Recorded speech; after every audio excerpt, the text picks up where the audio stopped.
여러분 기분은 어떤지 모르겠습니다. 그런데 저는 기분이 참 좋습니다. 저도 자주 우울한 일에 부닥칩니다. 그런데 우울한 일을 금방금방 잊어버립니다. 비결은 한참 우울하다가 여러분들이 일하는 모습을 보면서 또 함께 토론하고 일하면서 그만 잊어버립니다. 걱정도 그렇게 잊어버립니다. 여러분들이 하시는 일 중에 제일 그래도 또 보람차고 희망을 느끼는 그런 일이 학습하는 일입니다. 그래서 토론하고 학습하고 할 때 저는 항상 새로운 희망을 느낍니다. 오늘은 이번 우리 워크숍은 한 2가지 정도를 위해서 하는 것 같습니다. 어떻든 좀 달라져야 한다는 것이고, 그 수단은 혁신이라고 합니다. 혁신.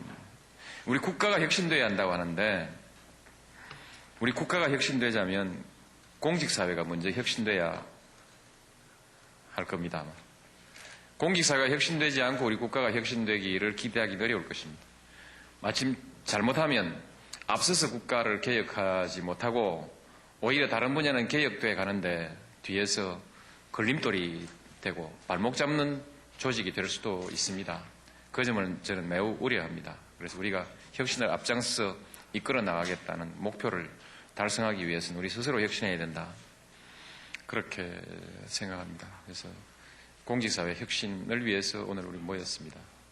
혁신을 할 때 가장 중요한 것은 역시 의지만 가지고 되는 것은 아니고 실천해야 합니다. 어떤 조직이 이 혁신을 일상화하기 위해서는 혁신을 위한 그 학습을 꼭 해야 합니다. 사실 그렇게 생각해 보면 우리도 바쁘다 하는 이유 때문에 혁신을 위한 학습이 좀 부실하지 않는가, 그런 아쉬움을 항상 느낍니다. 그래서 어쩌면 일상적인 혁신을 위한 학습 과정을 개발해서 각 부처별로도 좀 시행했으면 좋겠다, 이런 생각을 합니다. 오늘 여러 부처에서 업무를 혁신한 모범적인 사례들이 상당히 많이 나와 있습니다. 보고 매우 기쁘게 생각합니다.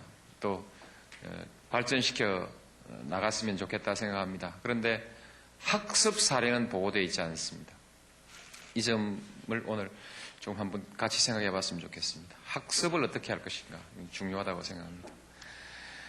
다음에 한 가지는 우리가 사회적 의제를 우리 정부가 어떻게 참여하고 주도해 나갈 것인가 하는 문제에 관해서 한번 생각했으면 좋겠습니다.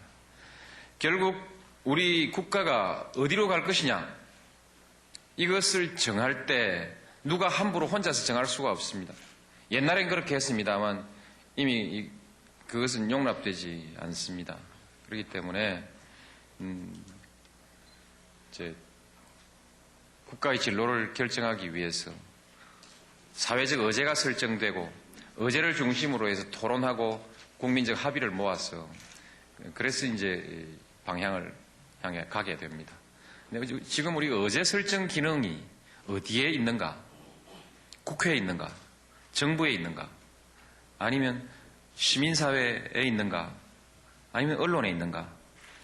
하여튼 이 의제의 설정이 바람직하다면 대개 일치하는 것이 가장 좋을 것입니다. 만일에 그것이 뿔뿔이 흩어져 있고 분산되어 있고 이것을 하나로 통합해 내는 사회적 기능이 없다면, 그것이 잘못되어 있다면 우리 사회가 방향을 정하기가 매우 어렵고 또 정책을 추진해 나가는 것도 상당히 어려움이 있을 것입니다.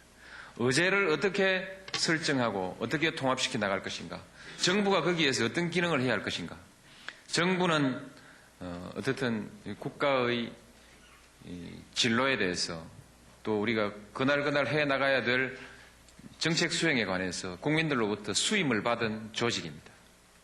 이 조직이 의제 설정으로부터 완전히 배제되어 있고 정부가 중요하다고 하는 의제가 전혀 국민적 의제가 되지 않고 사회적 의제가 되지 않는 구조 속에 있다면 이것을 바로잡는 우리 정부의 노력은 어떠해야 할 것인가, 이런 문제도 함께 논의해 봤으면 좋겠습니다.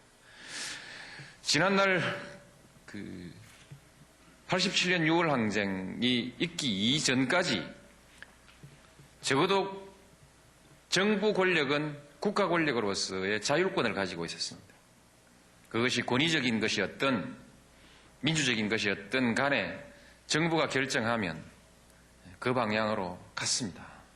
그 이후 정부가 국가가 가고 있는 방향을 주도해 나가는 힘을 상실했습니다. 그래서 정부의 자율권이랄지 국가의 자율권이라는 부분이 심각하게 흔들리고 있습니다. 아직 그 문제를 바로 잡고 있지 못합니다. 이 자리에 금방 좀 다른 일을 보고 계십니다만 윤영관 외교부 장관이 대학 교수로서 썼던 그 책을 보면 그 책에 소위 국가 또는 정부의 자율권에 관한 문제를 이렇게 분석해 놓은 책이 있습니다. 만일에 그 상태가 아직도 계속되고 있다면 이것은 상당히 심각한 문제가 아닐 수 없습니다.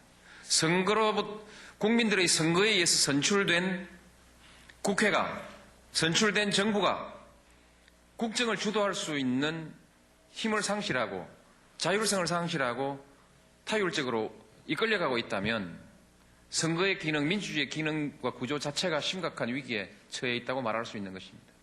이런 부분에 대해서도 우리 좀 깊이 생각하면서 이번 워크숍을 진행했으면 좋겠다고 생각합니다. 열심히 참여해 주시고 또 좋은 성과를 거두시기 바랍니다. 그리고 이것이 각 부처의 전 공무원들에게 보다 더 향상된 그런 계기를 제공하고 앞으로 전 공직 사회가 국민들에게 해야 될 봉사를 충분히 다 할 수 있는 그런 어떤 학습의 문화를 만들어가는 토대가 되기를 바랍니다. 여러분 힘드시겠지만 열심히 하십시다. 감사합니다.